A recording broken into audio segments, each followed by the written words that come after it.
అందరికీ నమస్కారం అండి. Welcome to KSP kitchen. ఈరోజు రెసిపీ హరియాలి సాబుదానా కిచడి. ఏకాదశి రోజు ఉపవాసం చేసేవారి కోసం ఒక స్పెషల్ టిఫిన్ ఐటమ్ అని చెప్పొచ్చు. ఇది నార్మల్ టైంలో కూడా మనము బ్రేక్ఫాస్ట్గా తయారు చేసుకోవచ్చు. దీనికోసం 2 పెద్ద సైజు ఆలుగడ్డలను తీసుకుని ఇలా ముక్కలుగా చేసి పెట్టుకుని ఒక బాణీలో ఆయిల్ వేసుకుని ఆయిల్ వేడెక్కాక దాంట్లో ఈ ఆలు ముక్కలను వేసి సిమ్లో పెట్టి ఫ్రై చేసుకోవాలండి. ఎందుకంటే ఇది హైలో పెట్టామంటే మళ్ళీ అడుగుకి అంటుకొని పోతాయి. సో ఈ టైంలోనే మనము కొన్ని పల్లీలను తీసుకుని వేయించుకొని పక్కన పెట్టుకోవాలి. మిక్సీ జార్ను తీసుకుని శుభ్రంగా కడిగి పెట్టుకున్నటువంటి పుదీనాని దాంట్లో వేసుకోవాలి. పుదీనా ఫ్రెష్గా ఉంటే చాలా మంచి టేస్ట్ వస్తుందండి. ఇప్పుడు దీన్ని మిక్సీ జార్లో వేసుకున్న తర్వాత మనం దీంట్లోనే కొత్తిమీరను కూడా కడిగి కట్ చేసుకుని ఈ మిక్సీ జార్లో వేసేసుకోవాలి. ఇప్పుడు ఒక అంగుళం సైజు ఉన్నటువంటి అల్లం ముక్కని తీసుకుని కడుక్కొని ముక్కలుగా చేసి దీంట్లో వేసుకోవాలి. స్పైసీనెస్కి తగినట్టుగా నేను ఇక్కడైతే ఒక 5 పచ్చిమిర్చిని తీసుకుని కట్ చేసుకుని దీంట్లో వేసుకున్నాను. కొంచెం జీలకర్రను కూడా యాడ్ చేసుకోవాలి.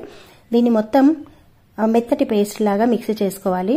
ఊరికే మిక్సీకి వేస్తే అది మెదిగినట్టుగా అవ్వదు కాబట్టి కొన్ని వాటర్ యాడ్ చేసుకుని మనం మిక్సీకి వేసుకోవాలి. వీడియోలో చూస్తున్నారు కదా, ఇలా పేస్ట్ లాగా తయారు చేసుకుంటే సరిపోతుంది.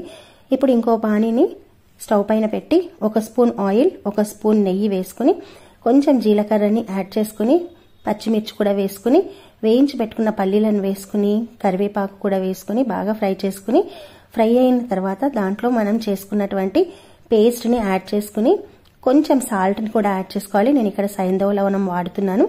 ఎందుకంటే ఫాస్టింగ్ ఉన్నటువంటి వాళ్ళు సైంధవ లవణం యూజ్ చేస్తారు కాబట్టి అలా వాడాను. లేకపోతే అది మీ ఇష్టానికి వదిలేస్తున్నాను. ఇప్పుడు అది కొంచెం ఫ్రై అయిన తర్వాత ఆయిల్ అంతా పక్కకు తేలుతుంది. అలా తేలినప్పుడు దాంట్లోనే ఫ్రై చేసుకున్నటువంటి ఆలు ముక్కలను కూడా వేసేసుకుని చక్కగా కాసేపు ఫ్రై చేసుకోవాలండి. ఇప్పుడు దీంట్లో ముందుగానే నానబెట్టుకున్నటువంటి సాబుదానాలను దీంట్లో యాడ్ చేయడానికి 3 అవర్స్ ముందు నుంచి నానబెట్టుకొని పెట్టుకోవాలి. దాంట్ని వేసి కలపాలి. ఫ్రై చేసి పెట్టుకున్నటువంటి పల్లీలని కొంచెం బరకగా మనం మిక్సీకి వేసుకుని ఆ పౌడర్ని దీంట్లో యాడ్ చేసుకుని కలిపేసేయాలండి. అంతే, ఎంతో విడివిడిగా ఉన్నటువంటి మంచి టేస్టీగా ఉన్నటువంటి సాబుదానా కిచడి తయారైపోయింది. దీన్ని సర్వీస్ బౌల్లోకి తీసుకుని మనం సర్వ్ చేసుకుని తినడమే. ఎంత టేస్టీగా ఉంటుంది అంటే నేను చెప్పడం కాదు, మీరు ఒక్కసారి ట్రై చేయండి. ఇది ట్రై చేస్తే మీకే తెలుస్తుంది.